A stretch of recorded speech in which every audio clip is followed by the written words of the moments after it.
안녕하세요. 저는 올해 40살이 된 여자입니다. 저에게는 두 딸이 있어요. 이제 초등학교에 입학을 했어요. 그리고 저는 학교에서 아이들을 가르치는 고등학교 수학 교사입니다. 현재 10년 조금 넘게 하고 있네요.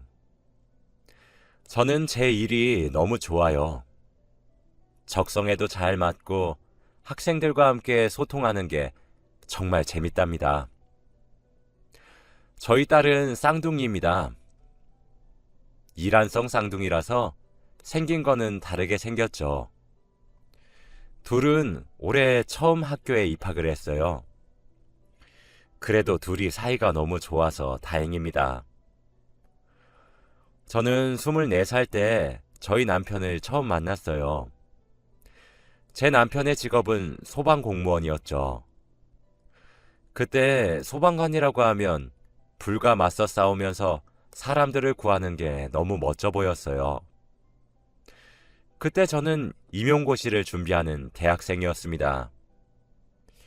오빠와 저는 봉사활동을 하면서 알게 되었어요. 저는 주말마다 유기견 보호센터에 방문해서 봉사활동을 하는데 오빠는 봉사를 같이 하는 팀원들 중 한 명이었죠. 원래 얼굴은 알고 있었지만 말은 한마디도 나누어 본 적 없는 사람이었어요. 그런데 저는 오빠를 좋아했답니다. 정말 열심히 봉사활동을 하는 것은 물론이고 한 번도 빠짐없이 봉사활동에 참석했어요. 그리고 무엇보다 얼굴도 잘생기고 키도 훤칠했죠. 그런데 저는 오빠와 봉사활동 팀원이 된 지 6개월이 넘었지만 한마디도 해본 적이 없었어요. 봉사활동을 가기 전에 항상 오늘은 말을 꼭 걸어볼 거라고 다짐하지만 오빠 근처만 가도 얼굴이 새빨개져서 아무것도 못했죠. 저희 봉사활동 팀원은 5명이에요. 그런데 그날 하늘이 저를 도운 건지 나머지 분들이 개인 사정으로 참석을 하지 못한다고 했어요. 결국 저와 오빠 둘이서 봉사활동을 하다 보니 말할 기회가 많이 생겼죠. 다행히도 제가 물어보는 질문들을 하나도 빠짐없이 잘 대답해 주었어요. 그렇게 봉사가 끝나고 집으로 가기 전에 저는 조금만 더 오빠와 이야기를 나누고 싶었죠. 그런데 그때 긴급 전화가 와서 어쩔 수 없이 오빠는 일을 하러 갔답니다. 그런데 그날 저녁 모르는 번호로 문자가 한 통 왔어요. 민영 씨, 저 이태수입니다. 아까 먼저 가서 죄송해요. 혹시 내일 시간 괜찮으시면 점심 어때요? 저는 제가 꿈을 꾸는 것만 같았죠. 제 전화번호는 저희 팀의 팀장에게 받았다고 해요. 그래서 저는 그때부터 내일 무슨 옷을 입고 가야 할지 정하느라 잠을 한숨도 못 잤죠. 저는 약속 장소로 가서 오빠와 함께 밥을 먹고 영화도 보고 카페도 가면서 하루 종일 데이트를 했어요. 저랑 대화 코드도 잘 맞고 취미 생활도 비슷해서 더 오래 보고 싶은 사람이었죠. 그렇게 오빠가 저를 집에 데려다 주면서 제 손을 잡더라고요. 저는 사실 공부하느라 연애를 한 번도 해본 적이 없어요. 그런데 이렇게 오빠가 손을 먼저 잡으니 얼굴이 터질 것만 같았죠. 그렇게 저희는 그날부터 사귀게 되었답니다. 저는 아직 임용고시를 준비하는 학생이었고 오빠는 소방관이라 출근 시간과 퇴근 시간이 정해져 있지 않았죠. 신고가 들어오면 바로 출발을 해야 해서 데이트를 하던 도중에도 신고가 오면 얼른 달려가야 했어요. 저는 시험 공부 때문에 오빠를 자주 보지도 못할 뿐더러 가끔씩 만나도 신고가 들어오면 오빠는 가야 하기 때문에 그렇게 오래 보지도 못했어요. 처음에는 저 혼자 내버려 두고 가는 오빠가 미웠지만 나중에는 일을 열심히 하는 게 멋있었죠. 그렇게 오빠가 가면 저는 집으로 돌아가 공부를 하면서 보냈답니다. 저는 시험이 얼마 남지 않았어서 공부에 열중을 했어요. 오빠가 일하는 소방서에서 제가 사는 고시원까지는 왕복 2시간이 걸리는데 오빠는 제 얼굴 30분이라도 보겠다며 항상 와주었어요. 제게 헌신적인 오빠를 보면서 이번 시험은 꼭 합격하고 싶었습니다. 저는 다행히 시험을 합격했어요. 결과를 보자마자 눈물부터 나왔죠. 저는 그렇게 중고등학교 교사가 되었답니다. 처음에는 일에 치여서 이게 잘하는 건가 싶었지만 시간이 지날수록 저는 제 일에 적응했어요. 그런데 오빠는 일을 너무 열심히 했어요. 소방 공무원이 불에 들어가는 일이라 항상 현장에 가기 전에 제발 살아서만 오라고 저는 항상 기도를 하거든요. 그런데 오빠는 자기 몸은 신경도 안 쓰고 오로지 사람을 구해야겠다는 생각만 해요. 저번에는 5층짜리 빌라에서 불이 났어요.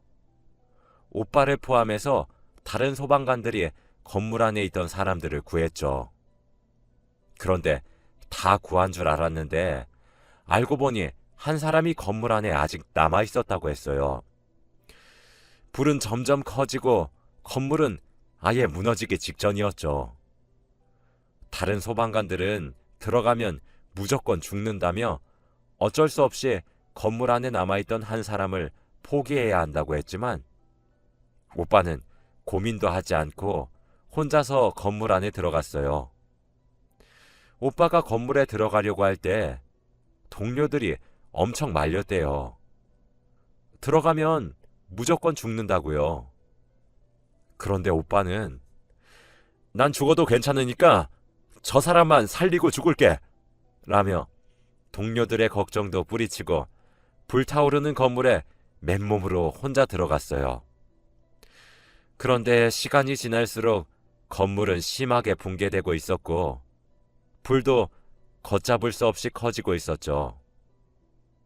그리고 시간이 지나도 오빠는 나오지 않았어요. 다들 이 정도로 나오지 않는 거 보면 아마 건물 안에서 죽은 것 같다고 생각하고 있을 찰나에 오빠는 사람을 업고 건물을 빠져나왔죠. 원래 오빠가 사명감도 있고 자신의 일을 정말 사랑하는 사람인 건 다들 알고 있었는데 그때 일을 계기로 선배 후배 할 것 없이 다들 저희 오빠를 존경하기 시작했다고 해요. 그런데 저는 그 이야기를 듣고 오빠가 멋있다는 생각보다 죽다가 살아났다는 생각에 너무 슬프고 미웠어요.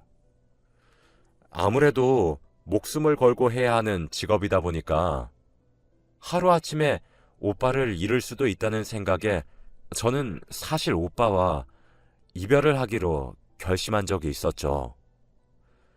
그때마다 오빠는 저를 붙잡지 않았어요. 아무래도 자기도 제 마음을 다 이해하고 있었던 것이었죠. 저희는 연애를 4년을 했어요. 저는 이제 나이가 30이 다 되어가서 얼른 결혼을 하고 싶었어요. 그런데 제가 오빠랑 결혼을 해야 할지 망설여졌죠. 오빠는 물론 좋은 사람이고 세상에 이런 사람을 만난 게 정말 행운이라고 저는 생각하지만 오빠의 직업 때문에 고민이 되었어요. 만약 결혼을 하면 하루아침에 오빠를 잃을 수도 있을 것만 같았거든요. 그래서 결혼을 하지 않을 거면 얼른 헤어지고 다른 결혼 상대를 만나야 했죠. 오빠, 이제 나 30대 다 되어 가는데 계속 엄마 아빠가 빨리 결혼하래. 그래?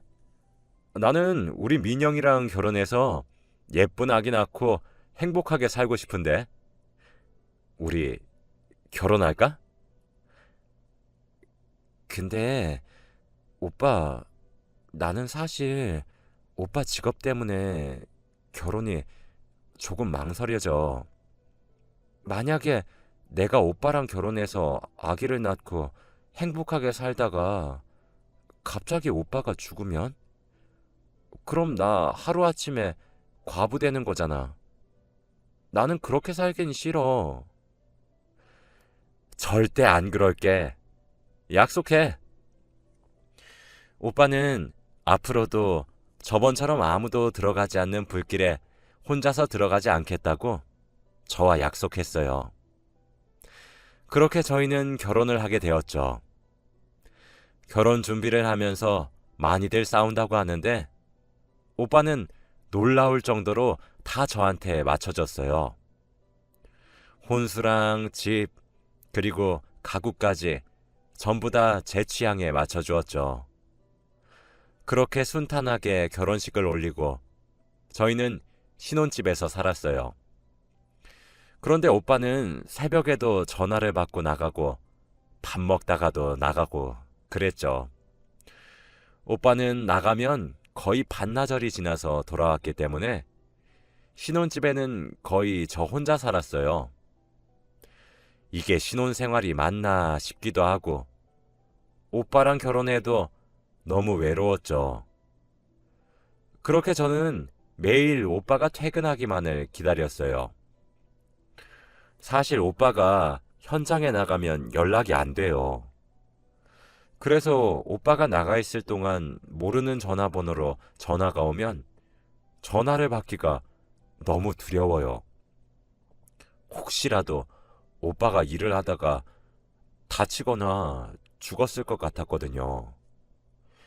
그런데 그날도 저는 집에서 오빠를 기다리고 있는데 그때 모르는 번호로 전화가 왔어요. 저는 그날 왠지 그 전화가 그렇게 받기 싫었어요.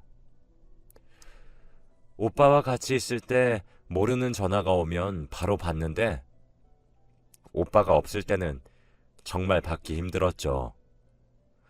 그렇게 저는 전화를 받지 않았죠. 그런데 1분 뒤에 똑같은 번호로 다시 전화가 왔어요. 저는 그 전화도 받지 않았습니다. 그 전화가 끊기자마자 저는 오빠한테 전화를 했어요. 그런데 신호만 가고 받지를 않는 겁니다. 그래서 한 번 더 했는데 그때 전화를 받았죠. 저는 정말 다행이라고 생각하려던 찰나에 오빠의 전화를 오빠가 아니라 모르는 사람이 받는 겁니다. 그 사람은 오빠의 동료였고 힘없는 목소리로 말을 했어요. 재수 씨, 오늘 여기로 오셔야 할 것 같아요. 동료가 알려준 주소는 소방서 근처의 대학병원이었어요. 저는 가는 내내 제발 오빠 살아만 있게 해달라고 빌었죠. 너무 급한 마음에 나와서 신발도 짝짝이로 신고 갔어요. 오빠는 응급실이나 중환자실이 아니라 대학병원에 있는 장례식장에 있었어요. 장례식장에 들어가자마자 오빠의 영정사진이 눈에 보였죠. 저는 정말 믿기지 않았어요. 아침에 출근하고 저녁에 보자던 오빠가 이렇게 영정사진으로 저를 마주하다니요. 저는 들어가자마자 오빠의 사진을 보고 다리에 힘이 풀려 주저앉아 버렸어요. 오빠의 동료들은 저를 부축해주면서 재수씨 죄송해요 라며 저를 의자에 앉혀주었죠. 동료들의 말을 들어보면 오빠가 신고를 받고 동료들과 함께 현장으로 출동했대요. 불이 난 곳은 할머니 할아버지들이 계시는 요양병원이었다고 해요. 그런데 노인분들은 거동이 불편하셔서 건물에서 나오시는 것도 힘드시고 걷지 못하시는 분들도 계셔서 구출이 힘들었죠. 그런데 구출을 얼마 하지도 못했는데 불이 너무 커져서 다시 들어갈 수도 없는 상황이었죠. 그래서 다들 머뭇거리고 있는데 오빠는 주저하지 않고 계속 들어갔대요. 그래서 동료들도 그 모습을 보고 오빠와 따라 들어갔죠. 그런데 움직이지도 못하는 한 할머니께서 울고 계셨대요. 당연히 휠체어도 불에 타서 업고 나가야 했죠. 그런데 그 할머니 다리에 건물 기둥이 쓰러져 있었고 할머니가 기둥에 깔려 있었대요. 오빠 혼자서는 절대 그 무거운 기둥을 빼낼 수 없었는데 주위에 아무도 없어서 혼자 최선을 다해 기둥을 빼고 있었죠. 그런데 다른 사람을 구출하고 있던 동료가 오빠를 보고 도와주겠다고 했지만 그 사람은 이미 구출하고 있던 사람이 있어서 오빠는 괜찮다며 그 사람 얼른 살리고 다시 들어오라고 했대요. 동료는 알겠다고 했고 오빠를 도와주려 다시 들어가려고 했지만 아예 건물이 붕괴되면서 불이 너무 커졌대요. 아무도 들어가면 안 된다고 그랬죠. 그렇게 오빠는 마지막 모습까지 사람들을 구하는 사람이었죠. 저는 오빠가 너무 원망스러웠지만 그래도 오빠의 마지막은 자기가 좋아했던 사람들을 구하는 일을 하면서 눈을 감았기 때문에 행복했을 것 같아 다행이었죠. 그런데 아직 시신을 찾지 못했대요. 건물의 크기도 워낙 크고 불도 너무 크게 나서 아직도 불을 끄고 있다고 했죠. 그렇게 저는 오빠의 시신도 보지 못한 채로 시신 없이 장례를 진행했습니다. 집으로 돌아오니까 너무 공허했어요. 저희 집에는 오빠가 없는 날이 더 많았는데 왠지 모르게 굉장히 어색하게 느껴졌거든요. 저는 이 집이 너무 크게 느껴졌죠. 집에 오자마자 오빠의 짐을 정리했습니다. 옷장을 정리하다가 구석에 꽁꽁 숨겨둔 편지 봉투를 발견했어요. 그 편지는 오빠가 죽기 전에 써놓은 유서였습니다. 직업 특성상 언제 죽을지 모르기 때문에 유서를 항상 써두고 다니죠. 그런데 저는 그날 처음 봤어요. 그런데 유서의 내용은 온통 미안하다는 말뿐이었어요. 저는 이런 오빠가 더욱 미웠죠. 그런데 그날부터 저는 생리를 하지 않았어요. 무려 한 달이나 미뤄졌죠. 음식 냄새를 맡으면 토를 하곤 했습니다. 사실 대충 예상은 하고 있었는데 남편도 없이 아기를 낳기는 싫어서 제발 아니길 바랬죠. 그런데 역시 저는 임신을 했답니다. 병원에 가니 임신 5주 차라고 했죠. 저는 너무 막막했어요. 오빠 없이 이 아기를 낳아서 키워야 할지 너무 고민이 되었죠. 그런데 의사 선생님께서 축하드려요. 쌍둥이네요. 라고 하시는 겁니다. 혼자서 한 명을 키우는 것도 힘든데 둘이라니요. 저는 처음에는 어떻게 해야 되나 망설였지만 저는 아기를 키우면서라도 오빠의 생각을 조금이나마 지울 수 있을 것 같았어요. 저는 혼자서 아기를 키우게 되었죠. 그런데 주위에서 남편이 없다고 하면 하나같이 남편이 저를 버리고 도망간 줄 아세요. 그렇게 동정심 가득 찬 눈빛으로 저를 바라보곤 하죠. 불쌍하다며 위로도 합니다. 그때마다 저는 남편은 죽었어요. 라며 따끔하게 말을 합니다. 그러면 사람들은 바로 사과를 해요. 저는 사람들이 저를 그렇게 바라보는 것이 너무 싫었답니다. 저는 아기를 키울수록 오빠 생각이 더욱 많이 났어요. 아기는 이란성 쌍둥이였는데 어떻게 오빠랑 똑 닮았는지 하는 행동도 오빠였어요. 신기하게 오빠의 식성까지 똑같았단 말이죠. 저는 혼자서 두 아기를 책임지는 게 너무 힘들었지만 한부모 가정을 지원해주는 제도가 많더라고요. 제가 최대한 아끼고 제가 덜 쓰는 대신 아이들에게 쓰는 돈은 전혀 아끼지 않았죠. 아빠 없는 아이들이라고 놀림받지 않게 하기 위해 일부러 좋은 옷과 좋은 신발들도 많이 사주고 어릴 때부터 학원도 보냈어요.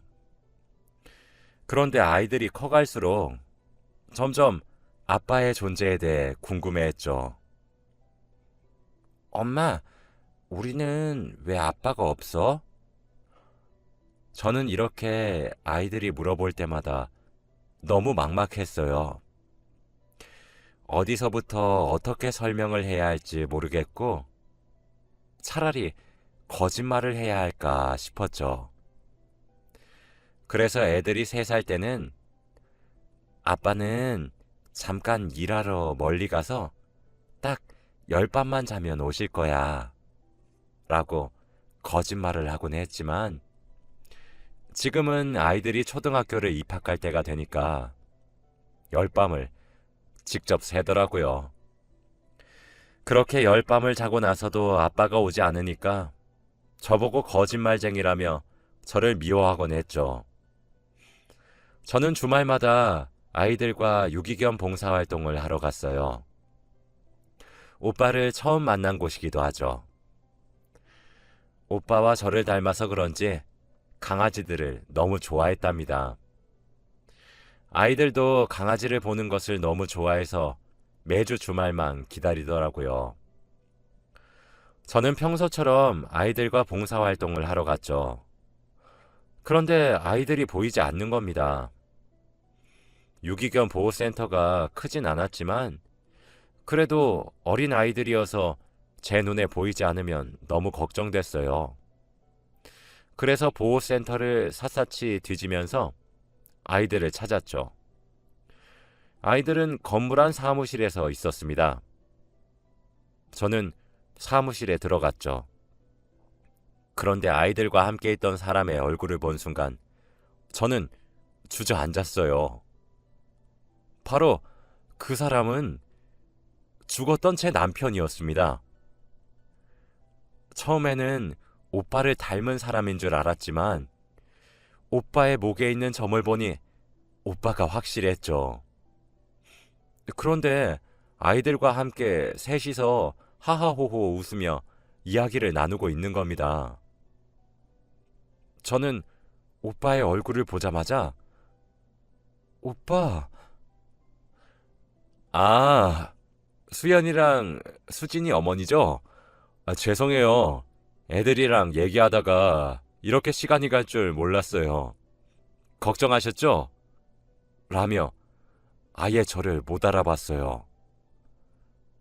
오빠, 여기서 뭐해? 왜 살아있냐고? 오빠는 제가 무슨 말을 해도 전혀 알아듣지 못했죠. 저는 도대체 오빠에게 무슨 일이 있었는지 물어보려고 총책임자를 찾아갔습니다. 그런데 그분은 오빠가 기억을 잃었다고 했어요. 사실 오빠와 저는 여기서 봉사를 오래 해서 책임자분과 친한 사이입니다. 그런데 오빠가 죽은 날 거의 죽을 듯한 몸을 이끌고 여기로 왔대요. 그때 오빠는 자신의 이름도 모르고 자신이 왜 다쳤는지도 몰랐죠. 자신의 집도 아무것도 기억을 못하는 사람한테 여기는 어떻게 왔냐고 물었더니 자기도 모른다면서 그냥 몸이 이끄는 대로 왔다고 했대요. 그때 총책임자분께서 심각성을 깨닫고 병원으로 가서 검진을 받으니 충격으로 인한 기억 상실이라고 했죠. 아마도 그때 불길 속에서 머리에 무언가 떨어져서 그 충격으로 인해 기억 상실이 온 것 같다고 했어요. 그렇게 겨우 현장에서 빠져나와 오빠는 유기견 보호센터로 갔고, 지금까지 총책임자분께서 오빠를 여기서 지내게 해주고 있었다고 했죠. 저는 그 말을 듣고 화를 내면서 오빠 보자마자 신고 왜 안 하셨어요? 라고 화를 냈어요. 나도 했지. 근데 태수 씨 지문이 불에 녹아서 신원 조회가 안 되더라고. 나는 아내분 전화번호도 모르고 집 주소라도 알려고 해도 경찰은 조회할 수 없다고 해서. 오빠가 죽지 않고 살아 있었다는 말에 너무 행복했지만 저를 기억하지 못하는 게 너무 슬펐죠. 그래도 아이들이 이렇게 웃으면서 아빠랑 얘기할 수 있어서 다행이에요. 그런데 그날 집으로 가는 길에 저희 딸이 엄마, 근데 태수 아저씨 우리 아빠 하면 안 돼? 왜? 우리랑 너무 잘 맞아. 그냥 아빠 하자. 어떻게 잘 맞는데? 나 단무지 싫어하잖아. 근데 태수 아저씨도 단무지 싫어해. 저는 아이들이랑 잘 맞는 게 너무 신기했죠. 마음 같아서는 저도 오빠와 다시 살고 싶었지만 오빠는 전혀 저를 기억하지 못하는 상황이고 유기견 보호센터에서 일하는 사람일 뿐이었죠. 다음 주에 저희는 또 봉사활동을 하러 갔어요. 오빠가 거기 있다고 하니까 아침 일찍부터 가고 싶더군요. 그래서 평소보다 일찍 갔어요. 그런데 그날은 오빠도 봉사활동을 하고 있더라고요. 저는 일부러 오빠 옆으로 가서 일을 했죠. 따라다니면서 오빠가 하는 일 다 따라했어요. 점심시간에 오빠가 저에게 다가와서 민영씨, 혹시 시간 괜찮으시면 저랑 같이 점심 식사 어떠세요? 라고 하는 겁니다. 예전에 오빠가 저에게 처음 했던 말이랑 똑같았죠. 저는 알겠다고 했고 처음으로 아이들과 4명이서 식당에 가서 밥을 먹었답니다. 저는 정말 우리 가족이 다 같이 밥을 먹는 게 너무 감격스러웠죠. 그렇게 저는 오빠와 연락을 하고 지내게 되었고 아이들도 너무 좋아한답니다. 오빠에게는 솔직하게 말하지 않으려고 해요. 오빠와 다시 첫 만남 때로 돌아간 것 같아서 너무 좋거든요. 지금은 오빠랑 연애를 하고 있어요. 정말 말도 안 되는 일이 저한테 일어났죠? 저는 지금 너무 행복하답니다. 죽었던 남편이 다시 돌아왔잖아요. 제 이야기는 여기까지입니다.